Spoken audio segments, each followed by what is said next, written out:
یہ 1400 سالہ تاریخ کا کلائمیکس ہے یہود کی۔ جب کتاب انہیں دی گئی تھی تورات حضرت موسیٰ کے ذریعے، وہ 1400 قبل مسیح کا واقعہ ہے۔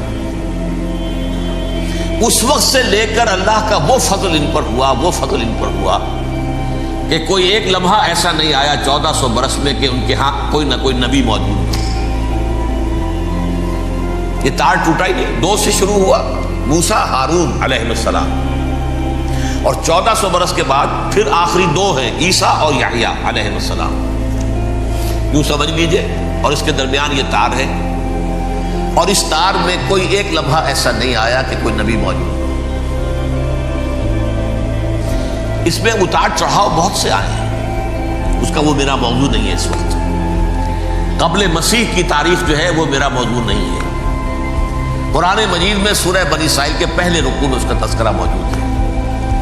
وَقَضَيْنَا إِلَىٰ بَنِي إِسْرَائِيلَ فِي الْكِتَابِ لَتُفْسِدُنَّ فِي الْأَرْضِ مَرَّتَيْنِ وَلَتَعْلُنَّ عُلُوًّا كَبِيرًا، 2 مرتبہ ان پر عذاب کے کوڑے برسے، پہلے اشوریوں کے ذریعے سے جو شامی تھے، سیرینز اشوری کہلاتے ہیں، پھر بابلیوں کے ذریعے سے یعنی عراقیوں کے ذریعے سے، بیبیلونیا نام تھا عراق کا پہلے، ان پر بہت بڑی بڑی تباہیاں آئیں، اللہ تعالیٰ کی طرف سے عذاب آئے۔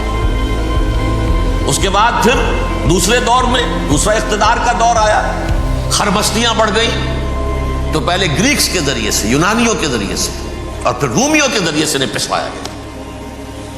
یہ دور گزر چکے تھے ان پر، 2 عروج کے دور اور 2 زوال کے دور۔ میری چھوٹی سی کتاب ہے تنظیم اسلامی کا تاریخی پس منظر، 6-7 روپے کی ہوگی، اس کو آپ دیکھیں گے تو اس میں اس کا پورا نقشہ آپ کو مل جائے گا۔ ویسے تو یہ کہ میری جو ذرا بڑی کتاب ہے سابقہ اور موجودہ مسلمان امتوں کا ماضی، حال اور مستقبل، اس میں میں نے ان معاملات پر بڑی تفصیل سے بحث کی۔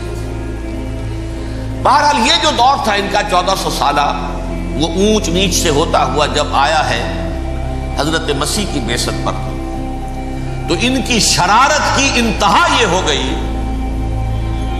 کہ اللہ تعالیٰ نے مسیح کو رسول بنا کر بھیجا، رسولاً الی بنی اسرائیل۔ حضرت موسیٰ اور حضرت عیسیٰ کے درمیان رسول کوئی نہیں ہے، سب نبی ہیں۔ حضرت موسیٰ رسول تھے اور حضرت عیسیٰ رسول ہیں۔ درمیان میں داؤد ہو، سلیمان ہو، یشعیاء ہو، زکریا ہو، یہ سب نبی ہیں، یحییٰ نبی ہیں، رسول نہیں ہے۔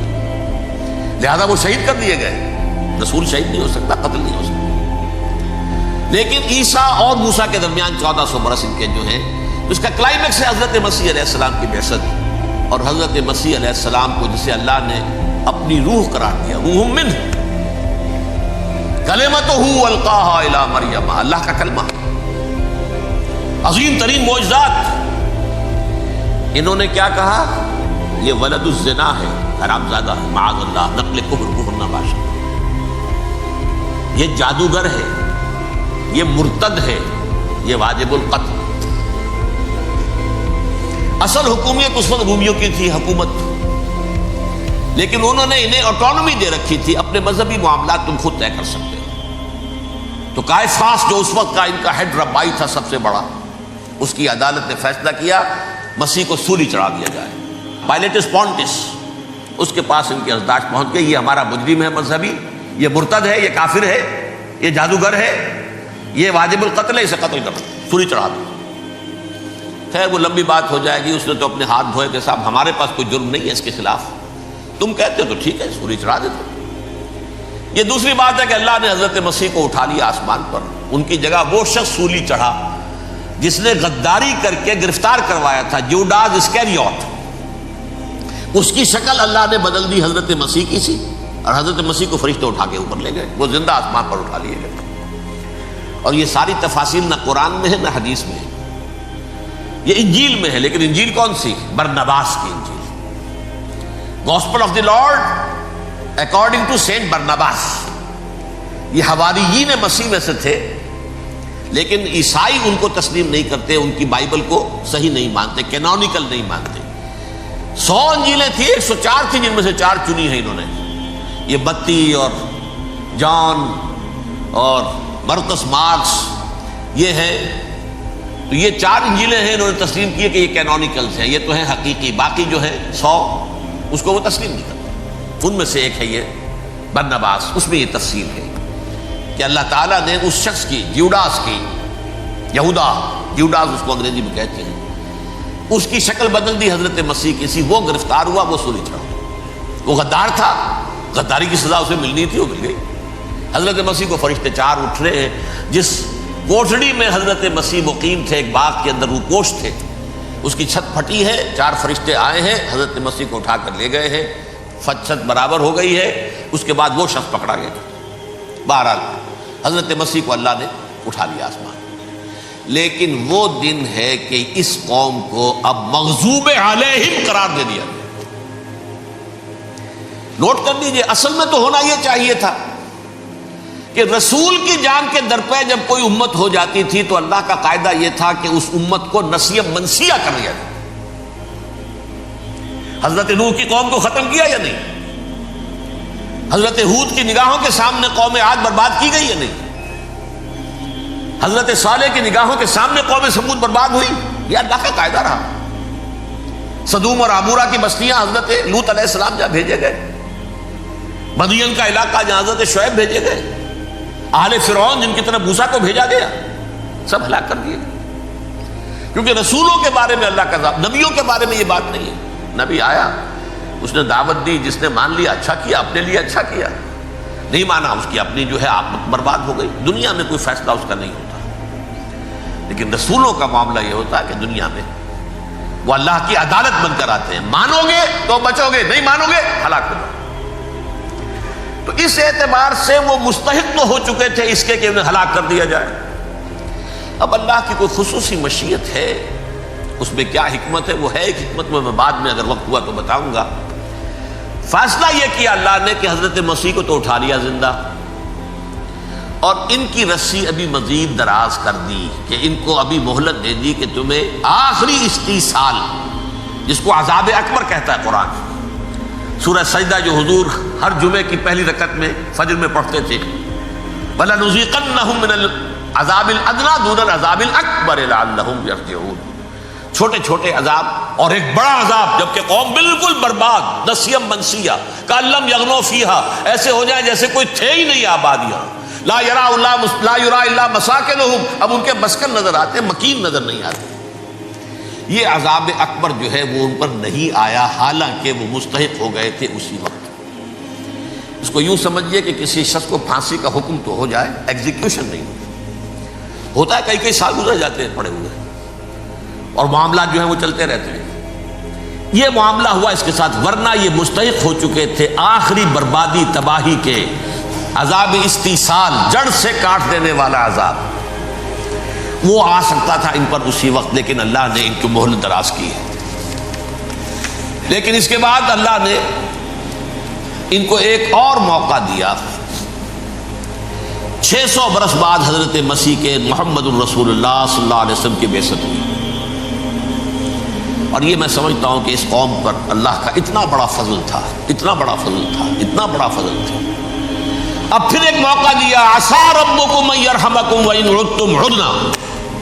دیکھو اب بھی تمہیں ہم ایک موقع دے رہے ہیں، تمہارا رب تمہارے اوپر اب بھی فضل کرنے کو تیار ہے، رحم فرمانے کو تیار ہے. ان ھذا القرآن یہدی للتی ہی اقوم. اس قرآن کے سائے میں آ جاؤ، یہ شاہدرا ہے ہدایت میں آنے کا، اس میں داخل ہو جاؤ. محمد کی تصدیق کرو صلی اللہ علیہ وسلم، دامن محمدی میں آ جاؤ، اب بھی ہم تمہارے گناہ بخش دیں. لیکن نہیں، اس قوم نے حضرت محمد صلی اللہ علیہ وسلم کی دشمنی کی کمر کس لی. اور اب یوں سمجھیے اس تاریخ سے لے کر آج تک یہ گٹھ جوڑ ہے. ظاہر بات ہے کہ ابلیس کا بھی اصل دشمن اب کون ہے، یا ہدف کون ہے، ٹارگٹ کون ہے؟ جنہوں نے محمد کو نہیں مانا صلی اللہ، وہ تو ہے ہی جہنمی. ان پر کوئی اور محنت کرنے کی ضرورت کیا ہے؟ سمجھ گئے میری بات؟ حضور کی بعثت کے بعد جنہیں حضور کو رد کر دیا، ان پر ایمان نہیں لائے، وہ کون ہے؟ کافر، وہ جہنمی ہے ہی ہے. لہذا اس کے اوپر کوئی محنت صرف کرنے کی ابلیس کو ضرورت نہیں. اس کا اصل ٹارگٹ امت محمد ہے صلی اللہ علیہ وسلم. وہ ساری نوع انسانی کی دشمنی اب آ کر مرکوز ہو گئی ہے امت محمد صلی اللہ علیہ وسلم کی دشمنی پر. اور اسی طرح یہود کا معاملہ، اگرچہ ویسے پوری نوع انسانی کے دشمن ہیں، انہیں حیوان سمجھتے، ان کی جان مال اپنے لیے مباح سمجھتے ہیں، جس طرح چاہیں لوٹے کھسوٹے کھائیں پیے انہیں، لیکن اب ان کی بھی دشمنی کا سب سے بڑا مرکز امت محمد. کیوں؟ وہی تکبر اور حسد، وہی بیماریاں.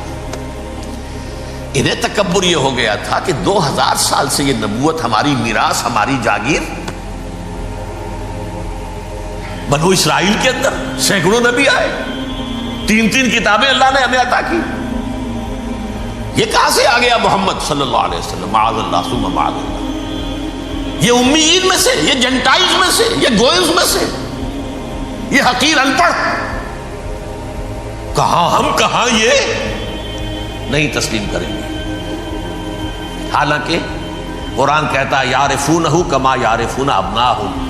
ان کے علماء ایسے پہچانتے تھے حضور کو جیسے اپنے بیٹوں کو پہچانتے ہیں کہ یہ آخری نبی ہے، لیکن تکبر اور حسد کی آگ میں جل اٹھے. اب ان کے بھی دشمنی کس سے ہے؟ محمد اور امت محمد صلی اللہ علیہ وسلم. یہ گٹھ جوڑ ہے. اب دیکھیے، یہ ہے میری گفتگو کا اب تک کی گفتگو کا حاصل. یہ گٹھ جوڑ ایک غیر مرئی دنیا، انویزیبل دنیا کا ابلیس لعین اور جنات میں سے اس کے لشکری فوج. انسانوں میں سے ویسے تو اور بھی بہت جگہ اس کے ایجنٹ ہیں، مسلمانوں میں بھی ہے، لیکن بحیثیت قوم، بحیثیت مجموعی، ایک پوری قوم، ایک پوری نسل جو ہے اس کے ساتھ گٹھ جوڑ ہے. ان دونوں کی گٹھ جوڑی کے ساتھ یہ دشمن دون ہیں انسانیت کے. پہلا دشمن ابلیس لعین، عزازیل لعین، اور دوسرے دشمن یہود ملعون.